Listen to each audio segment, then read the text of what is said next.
Today, we're talking about what narcissists hope happens to you after the relationship ends. This could be your narcissistic family or a significant other. In a normal relationship, if things don't work out, you go through your normal processing. You have maybe hurt feelings, anger, normal emotions.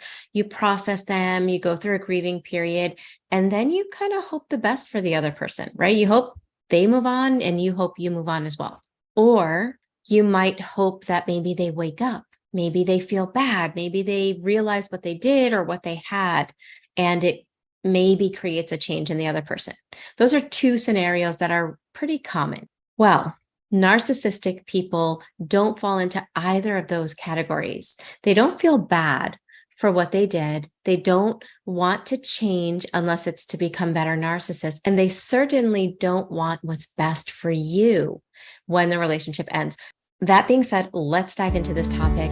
Okay, my friends, this is me interrupting me because I want you to know of a valuable resource that is helpful when you're healing from emotional trauma. Transformational healing begins when we start putting the focus on these wounded pieces of us that are inside. Today is July 11th, 2024. From now until the end of this month, I'm offering a year membership in the School of Transformation. So if you think this is a resource that could be helpful for you, make sure you join before the sale ends, the last day of June 2024. So what is a narcissist hoping happens to you when the relationship ends? Well, the first thing that they are hoping is that they did such a good job in destroying the foundation of who you are that you stay stuck. If you destroy the foundation of a building, it crumbles down.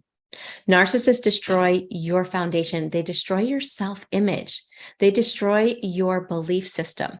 The sad part is that they've been doing this from day one. Most people look up to the person that they choose to be in a relationship with, while narcissists, they always, in their desperate need to one-up, they always have to be putting you down. And so they've been chipping at your self-esteem for a very long time. Nothing makes a narcissist more happy than if their target is now out of the relationship and stays in that negative, disempowered state. So what would that look like? In the relationship with the narcissist, in the beginning, they slowly stole the things that were you, right? They either took them on as their own personality or they stamped them out in you by creating such chaos around the things you loved to do. So who you were at the end of the relationship is not who you were at the beginning. If this is a significant other, I can't tell you how many times people in my coaching practice, they'll tell me I'm not the real me. And I'm like, well, who is the real you? And they always say, well, I can tell you the who I became and the who I was. Like, it's so clear in their mind that there are two different personalities, the one before the narcissist and the one after. Now, if you grew up with narcissistic parents, you don't have that distinction, that before and after. You just have this sense that you've never been allowed to be you. And so when the relationship ends, if you were to start becoming empowered, creating agency in yourself, living in alignment with more empowering beliefs, like I am worthy, I am enough, I am lovable, I am amazing, instead of the beliefs that they put in you, which were, I'm not enough, I'm unworthy, I don't deserve, I'm a failure, all negative things. That's a huge blow to their way of seeing themselves. Because if you thrive, that means that they are powerless over you. And nothing makes them more happy than, sadly, destroying you while they're in the relationship with you, and then watching you continue the job of destroying self by living in those limiting, disempowered beliefs. They don't want you to move on. They don't want you to get happy. The second thing that they would love is for you to be stuck living the way they live. Malignant narcissists live life through a false core. They are not authentic beings. They are not living from a place of authenticity. They have a false self. And when they want to impress people, instead of becoming a good person, they polish their false self and they live life through that false self. Well, they know that their targets have the potential to be authentic human beings. Sometimes the target doesn't even realize that they have that potential, but the narcissist knows that. And so there's nothing that they would like more than to make you live in a false self the way they live in a false self. And one of the ways they go about this is by slowly removing your free will, your right to be yourself, your right to have your own feelings, your right to have your own thoughts. And they do this by every time you have your own perspective, every time you disagree, simply because you're two separate people and you see things differently, and they shame you. What happens is your nervous system no longer feels safe being you. You don't feel safe giving your perspective. You don't feel safe showing people who you really are. You just lose touch with that felt sense of inner safety. And as a result, when we don't feel safe inside, when we don't feel safe being ourselves, we stop being ourselves. We stop living in the realm of authenticity, and we begin living life as a false self. Now, it's different than the narcissist. It's not a mirage to pretend to be something, although in a way, we are pretending when we are in that false core, but it's a false core that is really what in the cptsd community we call a protective self.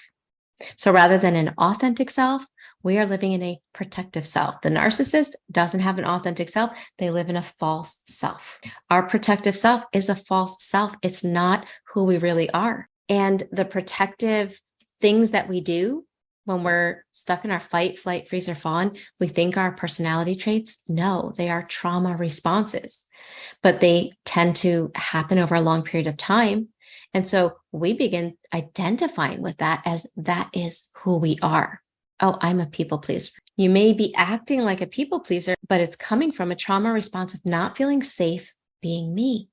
I'm going to stop being me to be someone else that makes you happy so I can feel safe. So it all goes back to no longer living in authenticity, but living in a protective self. Narcissists would love to keep you living in a false self, a protective self rather than who you are, because if they can't be authentic, why should you? The third thing they would love for you to do, they would love for you to waste time trying to prove to everybody who the real abuser is. You see, because they're an expert manipulator.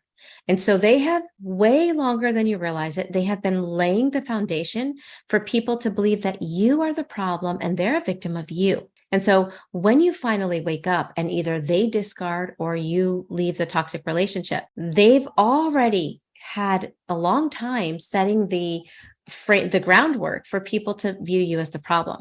And now you're going to come and try to prove your truth. They love when you do this because they know that you cannot stand up against them in a manipulation battle. You are a honest person, a real person, and they are an expert manipulator.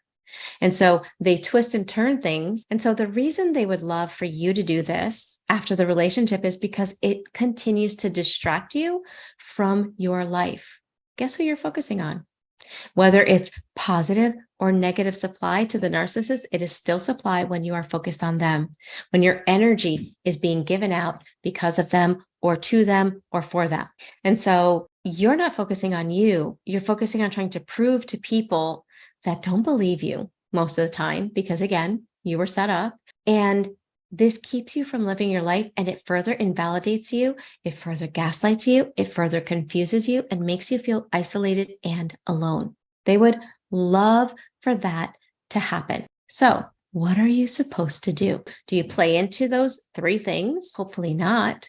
To help you to not fall into any of those three things, here are just a few suggestions. When it comes to what the narcissist did with breaking apart your foundation of who you are, that does not get rebuilt by time. Just like if somebody hits me with their car and breaks my legs, and I don't go to the hospital and I don't get my legs put in casts and I don't get them fixed, with time, I may not feel the same intensity of pain that I felt when I first had the accident, but I won't be able to walk normal either. There will be a definite distinction with how I walked before and after the accident if I don't get healed.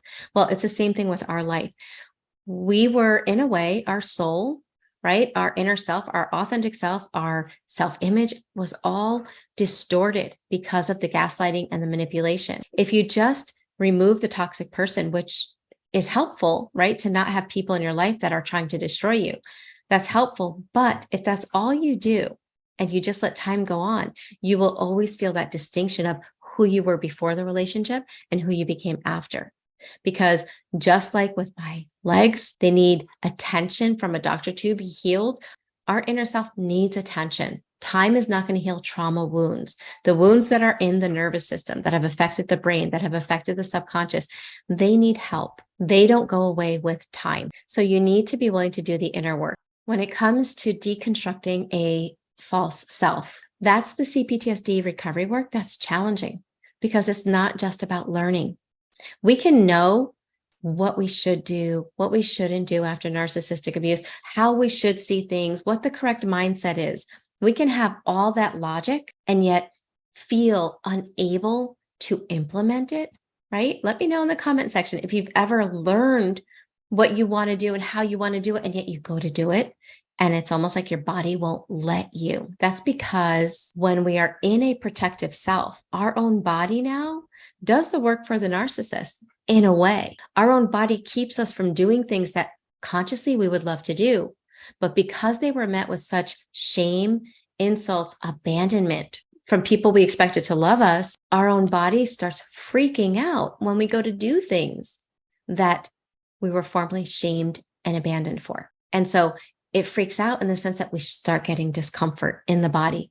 We call it procrastination, but it's really just our body's way of saying, I don't feel safe to do that. And so we stay stuck in that protective self until we do the inner work. And again, deconstructing a protective self takes time. It's not I'm going to watch this video and tomorrow my protective self is gone. It's a gradual shrinking of the trauma wounds and a gradual increasing of your own inner agency that takes place. So I think the one thing that I see a lot of people do is they give up too fast, or they get help for one symptom and then they just stop giving attention to themselves. And then sure enough, because they didn't do all the inner work to get to their authentic self, they wind up either staying stuck, or in another relationship that only reveals those wounds are still there. So I want to encourage you, when you find a program, when you find something that resonates with you to overcome narcissistic abuse, stay with it long enough that it penetrates your subconscious so that the shifts that you're making last. And the last thing, when it comes to the smear campaign, when it comes to trying to prove your truth, the reality, the secret that the narcissist does not want you to realize is that you don't have to prove anything to anyone. Your belief in you is way more powerful than 50 people believing in you, because once those 50 people are gone, if your validation is only dependent on how they see you, the second they're gone, you're going to feel that insecurity again.